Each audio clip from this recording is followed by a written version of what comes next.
that's actually not the right thing. Okay, it says waiting for me. What do I do?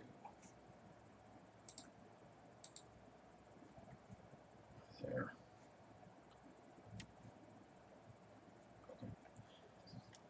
Well, hello everybody. Welcome to our online information session about the Postsecondary Education Administration Master's Program at Murray State University. We're excited to share some information for you in about a half-hour time span here. We want to make this brief but informative to make sure that you're able to get everything that you need and also hopefully fit this into your lunch hour.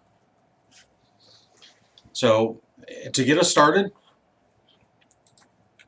I want to provide an outline of some things that we'll cover in this half hour.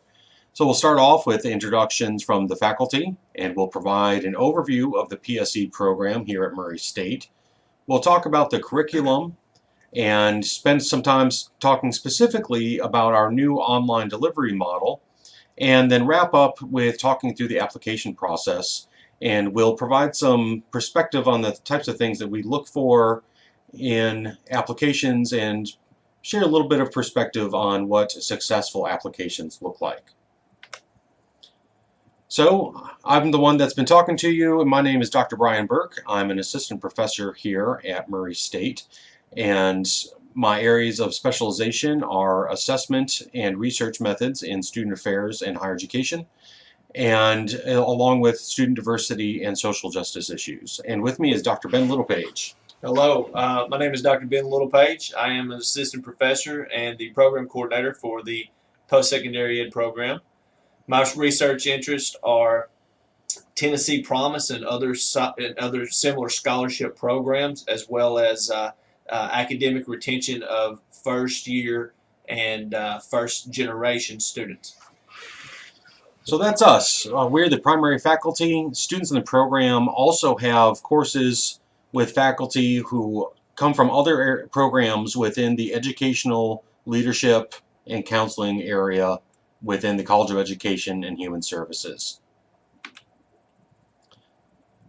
So an overview of our program is really our mission as a program. And you see there our mission on the screen is a commitment to developing emerging practitioners in post-secondary education.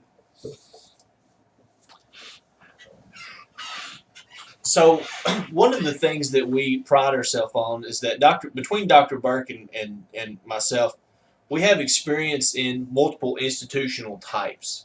And so one of the things that we feel comfortable about is delivering our content in a way that introduces you to institutional types, which would prepare you for multiple directions and multiple functional areas within the field. And so as emerging practitioners, whether you're a graduate student right out of undergraduate school or an entry-level or mid-level professional, we feel that we have something to offer you in this program to help you advance as a professional.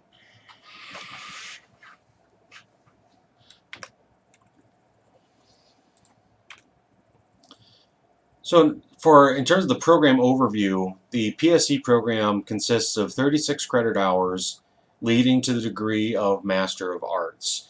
In addition to the 36 credit hours, there's an option for completing one of two exit requirements. And one is called a capstone research project, or there's the option of completing a case study analysis. So Dr. Littlepage, would you share a little bit about the capstone research project and what's that looked like for prior graduates? Absolutely. So we've had a number of past graduates complete the capstone research project, and we think this is something that's unique about our program. When students enter the program, they work closely with their advisor to identify a research interest. And they start this process their very first semester with a method of research course to where they develop the topic, they create a literature review to support the justification for the topic, and then a methodology.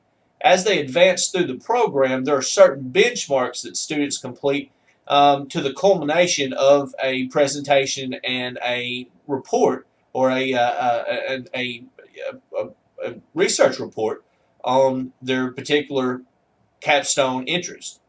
And as part of their requirement, they will present that at the conclusion of the program.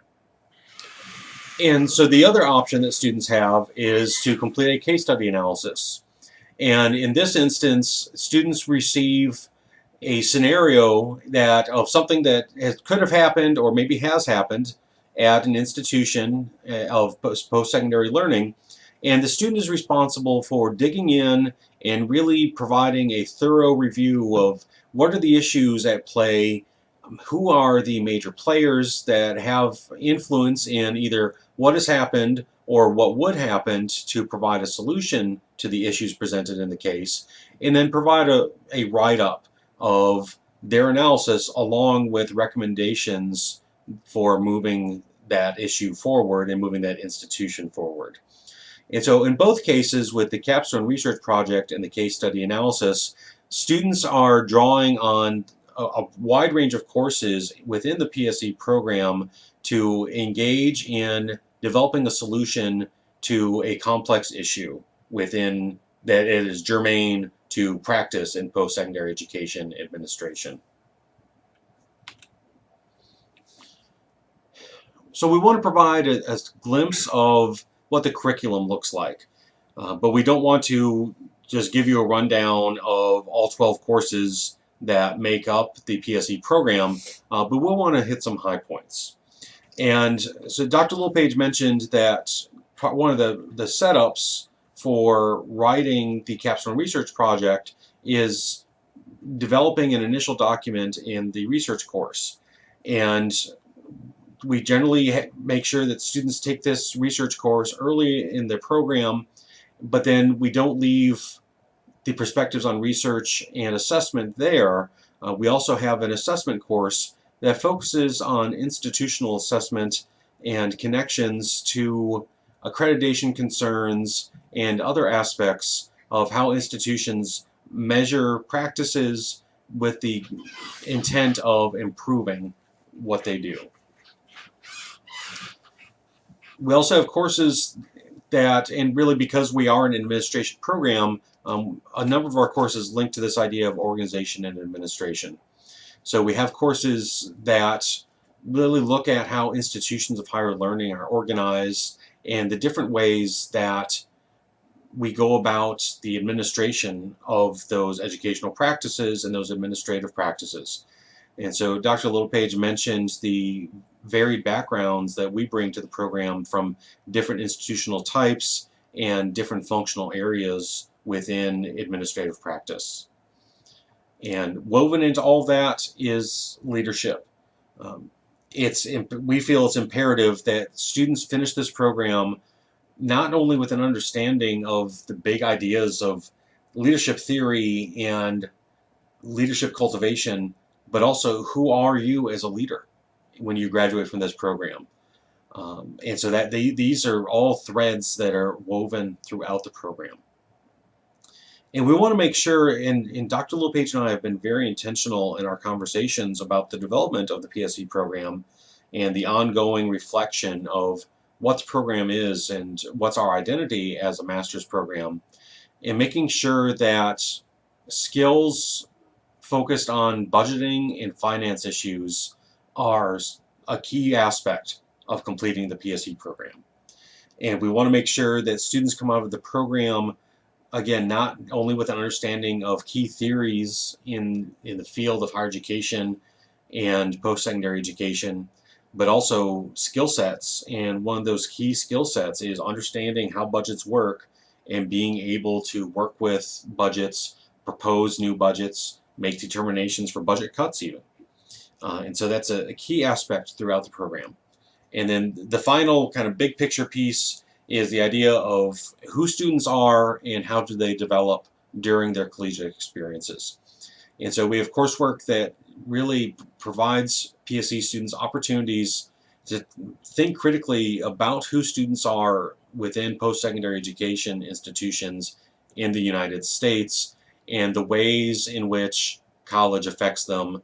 And if we're talking about traditional college students, how do they develop as adults, but also thinking about adult learners and how does college impact the ongoing adult development of many of our students.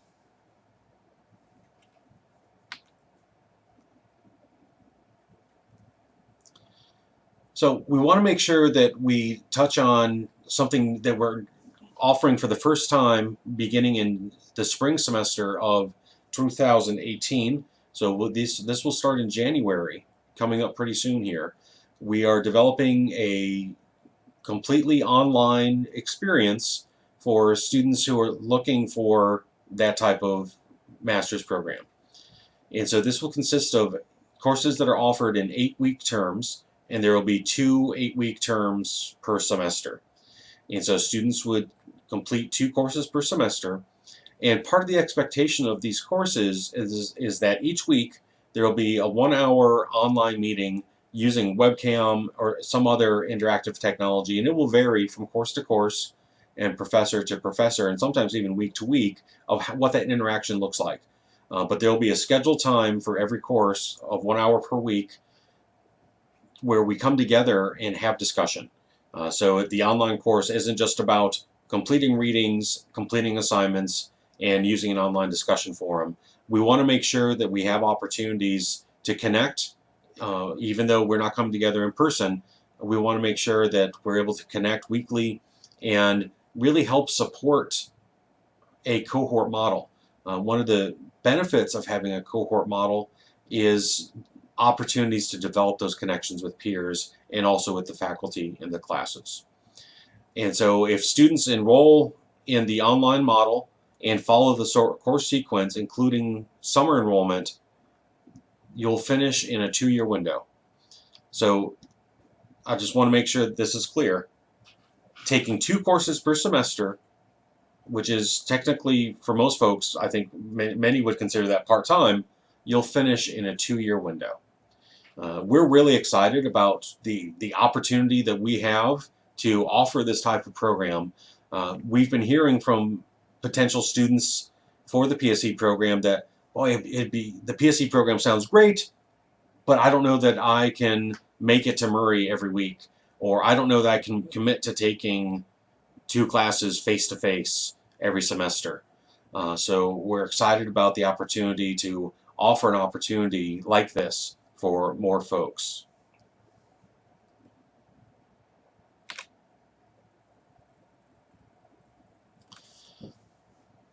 So in thinking about the application process, the first thing that you see there is that there's no GRE required.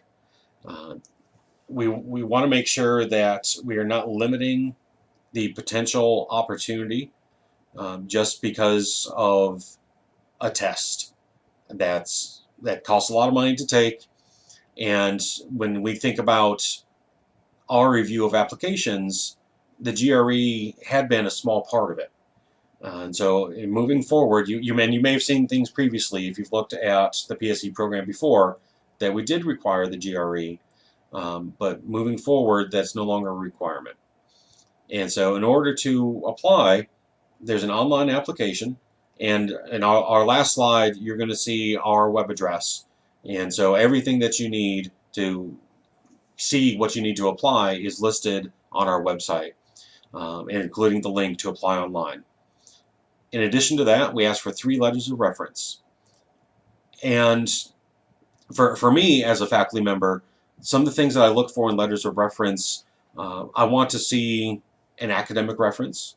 So a faculty member that you've had for a class or maybe multiple classes who can speak to your academic ability. I ideally like to see somebody who can speak to your work ethic in a professional setting. So if it's a former supervisor, maybe a former colleague or current colleague, current supervisor, whatever it might be. And then the third one, I think most often we see those as an additional professional reference. Somebody who can speak to work ethic, potential for excellence as a member of the field of higher education administration. But really, it could be a second professor as well. But these aren't hard set rules, but these are just the types of letters that I've seen when reviewing applications that I think, wow, okay, these folks have put together a really solid application for admission. Part of the application process is providing writing samples in response to prompts. And those are on our website in the application section. And so you just write those and include them with your application. And we also like to see a resume. And one of the reasons that we like to see a resume is that something that's new that we're including as part of our new online model is the option for people to receive course credit for prior professional experience, prior work experience. And so the first step in that is for us to see your resume and be able to make that determination of, is it realistic for us to even have this conversation?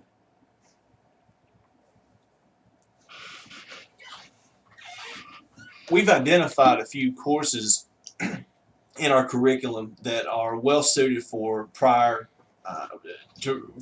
learning credit.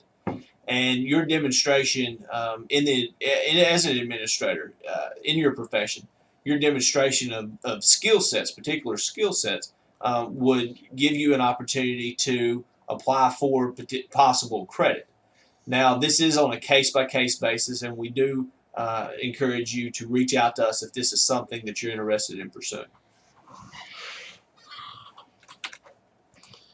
So as promised, here is some contact information, and first up is our web address. So it is http://murraystate.edu/PSE. We want to make sure it's as easy as possible to get to us. And as we mentioned in the intro slide, Dr. Littlepage is the program coordinator, and he is the primary contact for admission inquiries.